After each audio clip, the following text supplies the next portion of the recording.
আজ দেখছি ওই শালা যদি কাজ না করে ফাঁকি দেয় তাহলে ওই শালাকে মারবো আজকে।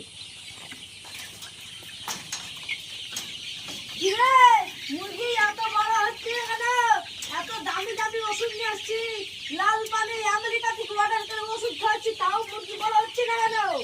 আমি কি করবো মালিক, মুরগি বড় হচ্ছে না, মুরগি আল্লাহকে বললাম মুরগি বলে আমাকে বুঝি। আমি ওকে ভুলবো কেন? আমি তোকে দিছি খাবার খেতে, মাসে 10,000 টাকা মাইনে দিছি। এবার যদি মুরগি 5 কেজি না হয়েছে তাহলে তোকে এবার কাছ থেকে বের করে দিব। না মালিক, কাছ থেকে বাইর করবে না। চল যা, আমি কাজ থেকে বের করে দিব।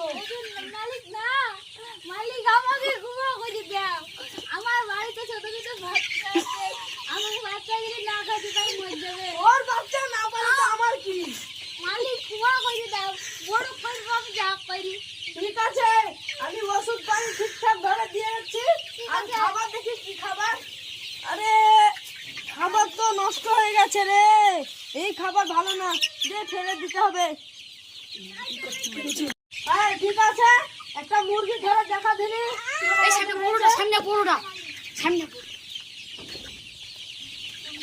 একটা কমা দেখে ধর, বড় ধরিস না কেন, তুই নাম লিখাস না। মালিক বড়াই না যাবে। এই মুরগিটা বড় আছে, বড় আছে এই মুরগিটা। ধর ধর ওকে ধর।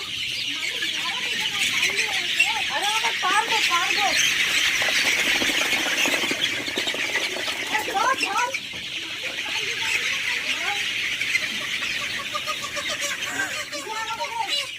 কাটে দিবে তুমি।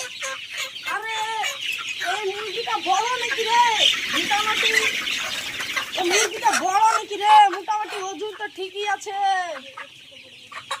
2-3 কিলো হয়ে যাবে। ঠিক আছে, এইরকম করতে হবে মুরগি, বড় বড় করবি। ঠিক আছে, নাহলে এই মাসে মাইনে পাবি না কিন্তু বলে দিলাম। আমাকে মাইনে দিয়ে আমি তোর কিছু কথা শুনবো না।